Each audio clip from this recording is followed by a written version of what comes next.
네, 안녕하세요. 축구생각입니다. 축구 승부패스토 2회차 분데스리가 7경기 분석 및 성 공유하도록 하겠습니다.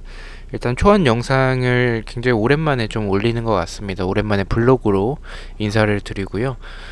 고민하고 있는 경기들이 좀 많습니다. 그리고 배당과 투표를 좀 참고해봐야 될 경기가 좀 분데스에서 좀 많아 보여서 일단은 현재까지의 경기력 위주로 간단하게 분석을 준비를 해왔고요. 맛보기로 생각을 해주시면 될 것 같습니다.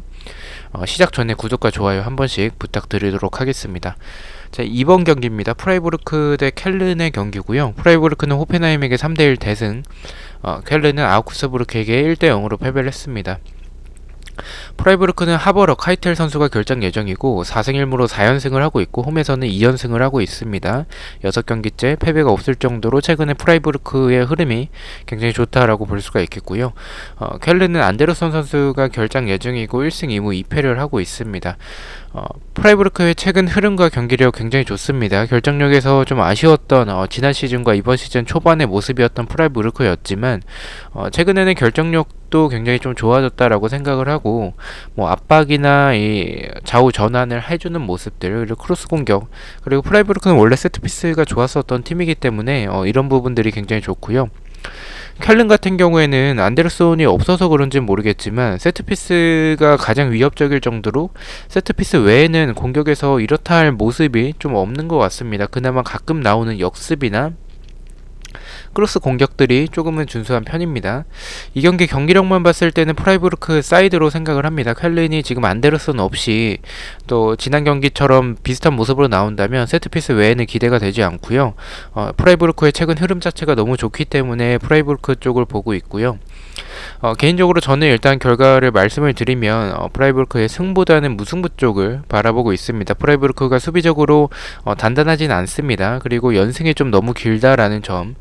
그리고 켈른의 세트피스 자체는 그래도 이 켈른에서 세트피스는 그래도 위협적인 모습이 있기 때문에 최소한 무승부를 만들 수도 있을 것 같다라는 좀 생각도 있어서 일단은 이 경기를 무승부 쪽으로 개인적으로 생각을 하고 있고요. 최근 맞대결 전적에서 무승부가 없기 때문에 좀 지울까라는 고민도 하고 있는 경기입니다. 일단 투표율을 좀 참고를 해봐야 될 것 같고 배당이 프라이부르크가 너무 좀 높게 책정이 된다면 저는 지우는 쪽도 일단 고민을 해보도록 하겠습니다. 현재는 프라이부르크의 단통 무승부만 바라보고 있습니다.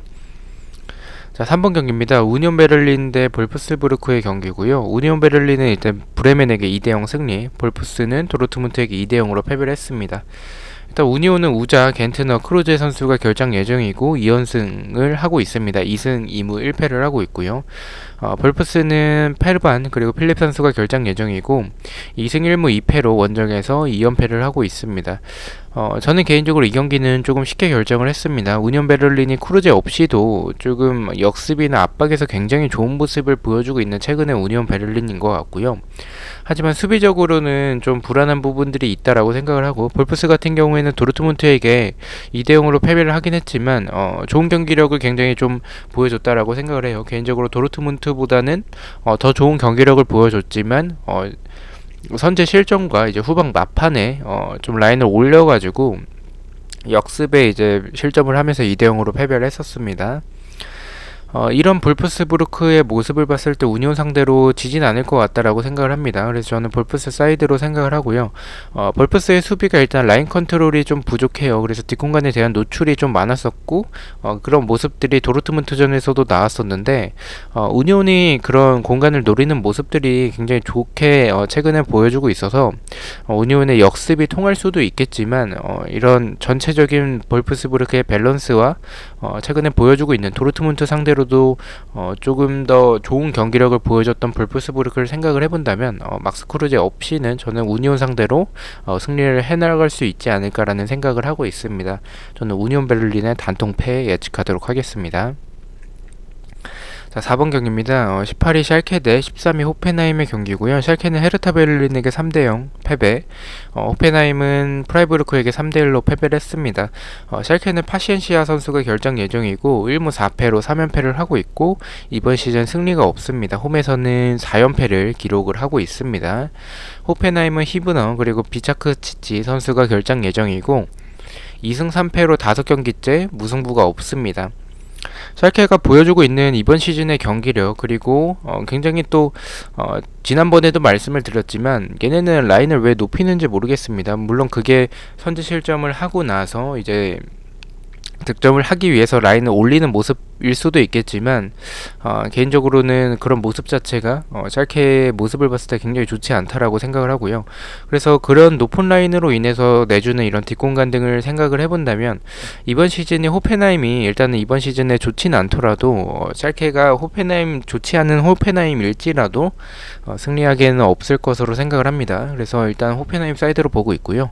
하지만 이번 시즌 호펜하임이 보여주는 경기력을 생각을 해본다면 지난 경기 수비적으로 너무 좀 불안했던 모습들이 많았습니다. 공격도 사실 호펜하임은 지금 크로스 공격 외에는 기대가 되지 않는 모습들이 많고요. 무패 투픽이면 안전해 보이는 경기지만 저는 개인적으로 폴더를 이 경기에 쓰기에는 조금 좀 너무 좀 애매한 경기라고 생각을 해서 단통으로 생각을 했고요. 샬케가 그나마 역습 한 방이 있기 때문에 호펜하임이 지난 경기와 같은 그런 수비적인 모습을 보여준다면 저는 개인적으로 이변이 나올 수도 있는 경기라고 생각을 하고요. 이변이 나온다면 저는 단통 무승부지 않을까라고 생각을 하고 있습니다. 무승부 쪽을 바라보고 있습니다. 자, 5번 경기입니다. 17위 마인츠 대 8위 프랑크푸르트의 경기고요. 마인츠는 미넨에게 5대2 대패, 프랑크푸르트는 레버쿠젠에게 2대1로 승리를 했습니다. 마인츠는 웨즈투날리 그리고 알롱 선수가 결장 예정이고 1무 4패로 2연패를 하고 있고 홈에서도 2연패를 하고 있습니다. 6경기째 승리가 없고요. 프랑크푸르트는 2승 2무 1패로 2연승을 하고 있습니다. 이 경기는 일단 결과부터 말씀을 드리면 개인적으로는 승무패로 좀 지우는 쪽을 생각을 하고 있습니다. 배당이 아마도 원정팀인 프랑크푸르트에게 정배가 가지 않을까라는 생각을 가지고 있는 경기인데 마인츠가 일단은 지난 미넨과의 경기에서 보여줬었던 이 콰이손 물론 교체로 투입되긴 했지만 마테타나 오니시어 등 뒷공간을 노리는 모습들, 그리고 콰이손이 여전히 마인츠의 에이스인 것 같습니다. 중거리가 굉장히 날카로웠고요. 크로스 공격들도 좋았습니다. 수비적으로는 샬케 다음으로 좋지 않은 팀으로 생각을 하기 때문에 레버쿠젠을 잡고 온 프랑크푸르트가 당연히 우세해 보이긴 합니다. 하지만 마인츠가 약간은 수비적으로 나온다면 도깨비 팀이죠. 프랑크푸르트가. 그런 도깨비 팀인 프랑크푸르트가 공간이 없다면 고전할 가능성도 있다라고 생각을 하고 마인츠의 역습이나 공격진의 개인 능력 등이 일단은 좋은 팀이 마인츠이기 때문에 이변이 나올 수도 있는 경기라고 생각을 해서 승무패로 좀 지우는 쪽을 생각을 하고 있습니다. 저는 이 경기는 좀 일단 투표율이나 배당도 조금 살펴봐야 될 것 같습니다. 현재는 좀 이변이 나올 가능성이 큰 경기라고 생각을 하지만 마인츠의 수비가 너무 좋지 않기 때문에 일단은 마인츠의 단통 패도 일단은 조금은 고려를 하고 있습니다. 일단 프랑크푸르트가 어쨌든 전방에서 보여주는 카마다나 뭐 안드레 실바나 굉장히 좋은 모습들을 보여주고 있기 때문에 역습에서의 템포나 마인츠의 수비가 좀 불안한 부분들이 많아서 일단은 마인츠의 패 쪽을 생각도 하고 있긴 하지만 이변도 좀 바라보고 있다라고 생각을 해주시면 될 것 같습니다. 그리고 마인츠가 상대 전적에서도 좀 우세한 모습을 보여주고 있어서 그 부분도 포함을 해서 약간의 이변도 생각을 하고 있는 경기입니다. 자, 8번 경기입니다. 라이프치히 대 도르트문트의 경기고요. 라이프치히는 슈투트가르트에게 1대0 승리, 도르트문트는 볼프스에게 2대0으로 승리를 했습니다. 라이프치히는 은쿤쿠 라이머 선수가 결장 예정이고 3승 2무로 8경기째 패배가 없습니다. 도르트문트는 아자르 그리고 슈멜처가 결장 예정이고요. 2승 1무 2패를 하고 있습니다. 두 팀의 경기력에 대해서는 따로 설명하지 않겠습니다.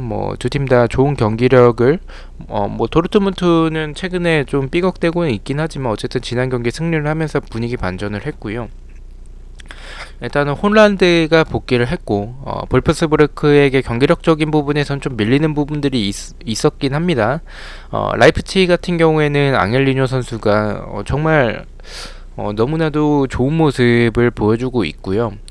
최근 경기력만 봤을 때는 라이프치히가 우세해 보이긴 합니다. 상대 전적에서도 일단은 도르트문트에게 좀 밀리는 라이프치히의 모습, 그리고 두 팀 다 수비적으로는 불안한 모습을 보여주고 있기 때문에 그런 부분들을 생각을 해본다면 공격적으로 더 우세한 팀은 홀란드가 있는 도르트문트지 않을까라는 생각을 가지고 있습니다. 그래서 저는 앙헬리뇨의 이런 측면 공간을 노릴 수 있다라고 생각을 하기 때문에 라이프치히의 단통 패 쪽을 바라보고 있고요. 라이프치히가 분명히 이런 팀 압박적인 부분이나 이런 많은 활동량을 가져가면서 도르트문트에게 압박을 가하겠지만 저는 그렇게 압박을 가했을 때 도르트문트가 빠져나온다면 분명히 저는 이 라이프치히가 앙헬리뉴를 역시나 좀 공격적으로 가용할 상황이 많을 거라고 생각을 합니다. 하지만 그런 윙백이기 때문에 그런 측면 공간에 대한 공간이 많을 텐데 저는 그런 공간들을 도르트문트가 뭐 아자르는 없지만 뭐 산초나 로이스나 홀란드 선수 이런 공격진을 좀 활용을 해서 좀 라이프치히 상대로 조금 더 우세한 경기를 하지 않을까라는 생각을 가지고 있습니다. 투픽이라면 무패 쪽을 조금 더 고민을 하고 있고요. 일단은 초안에서는 단통 패만 바라보고 있습니다. 자, 10번 경기입니다. 12 아우크스부르크 대 11이 슈투트가르트의 경기고요. 아우크스부르크는 켈른에게 1대0 승리, 슈투트가르트는 라이프치히에게 1대0으로 패배를 했습니다. 아우크스는 핀보가슨 그리고 얀센 선수가 결정 예정이고 2승 1무 2패를 하고 있습니다. 슈투트가르트는 토미 그리고 디다비 선수가 결정 예정이고 마찬가지로 2승 1무 2패를 하고 있고 2연패를 하고 있습니다. 저는 개인적으로 이 경기도 쉽게 결정을 했습니다. 아우크스부르크가 공격적으로 봤을 때 크로스나 세트피스 등은 좋지만 결정력이 좋지 않고 최근에 아우크스부르크의 경기력을 봤을 때는 약간 좀 특색이 없습니다. 뭐 니더레츠너 선수가 있긴 하지만 핀보가손 선수가 나오지 못하고 약간 뭐 공격에서 이 크로스나 세트피스에서 한 방 먹히면 이기고 이 통하지 않으면 그냥 뭐 비기거나 지는 약간 특색 없는 경기를 좀 보여주고 있다라고 생각을 하고요. 수비적으로 봤을 때 침투 선수를 좀 놓치거나 뒷공간에 대한 불안함 등이 있는데 이 부분은 일단 슈투트가르트가 원정에서 홈에서는 좀 약세지만 원정에서 굉장히 좋은 모습을 보여주고 있는 슈투트가르트고 저는 역습이나 이런 공격 전개 그리고 템포가 굉장히 좋은 슈투트가르트이기 때문에 아우크스부르크의 이런 수비적인 불안한 부분들을 개인적으로 노릴 수 있지 않을까라는 생각을 가지고 있어서 이 경기는 크게 고민하지는 않고 아우크스부르크의 단통패 바라보고 있습니다. 자, 마지막 경기입니다. 16위 아르미니 대 12위 헤르타 베를린의 경기고요. 아르미니는 글라드바흐에게 1대0 패배, 헤르타는 샬케에게 3대0으로 승리를 했습니다. 아르메니는 일단 라르센 선수가 결정 예정이고 2승 3패로 홈에서 2연패를 하고 있고 기록을 보면 13경기째 무승부가 없습니다. 그만큼 좀 무승부가 없는 남자의 팀의 모습을 보여주고 있는 아르미니고요. 헤르타 베를린 같은 경우에는 보야타, 레벤 선수가 결정 예정이고 2승 2무 1패를 하고 있습니다. 아르미니는 파비안 클로스 그리고 하르텔, 코르도바 선수가 전방에서 있는 팀이고 좌우 측면에서의 속도가 굉장히 좋습니다. 역습이나 세트피스 등도 좋은 편이고요. 수비적으로는 뒷공간과 크로스 수비에서 좀 불안한 편이긴 합니다. 헤르타 베를린은 다리다, 코르도바, 루케바키오, 쿠냐, 기행두지 등 스쿼드는 굉장히 좋다라고 생각을 해요. 역습 속도 그리고 공간이 있을 때 좋은 모습을 보여주긴 하지만 경기력이 제가 봤을 때는 그렇게 좋다라는 느낌은 좀 없습니다. 진행 경기 샬케 상대로 좀 선제골을 넣으면서 경기를 좀 쉽게 가져갔던 헤르타였었는데 만약에 선제골이 이른 타이밍에 터지지 않았다면 저는 개인적으로 헤르타가 좀 고전할 수도 있었을 것 같다는 생각을 가지고 있습니다. 개인적으로 이 경기는 헤르타가 일단 스쿼드에 비해 수비적으로 공간이 굉장히 좀 많고 라인도 일단은 낮지 않은 편이기 때문에 수비적으로 좀 허술한 부분들이 많다라고 생각을 합니다. 아르미니와의 경기에서 이길 가능성이 개인적으로 높다라고 평가를 하지만 헤르타가 전반에 득점을 하지 못한다면 상대가 샬케가 아니기 때문에 조금은 말릴 가능성도 있다라는 생각을 가지고 있는 경기입니다. 아르미니가 13경기째 무승부가 없는 모습을 보여주고 있어서 저는 개인적으로 이변이라면 무승부보다는 승 쪽이지 않을까라는 생각을 가지고 있고요. 아르미니의 이런 측면에서의 속도 그리고 역습은 좀 좋기 때문에 공간을 많이 내주는 헤르타 베를린 상대로 이변까지 포함을 해서 이변을 충분히 만들 수 있는 경기라고 생각을 해서 초안은 아르미니의 승패 투픽을 바라보고 있습니다. 자, 이렇게 분데스리가 7경기 공유를 드렸고요. 저는 내일 라리가 7경기 분석 및 그리고 초안픽 영상으로 다시 찾아뵙도록 하겠습니다. 시청해주셔서 너무나도 감사드리고 구독과 좋아요 너무나도 감사합니다. 감사합니다.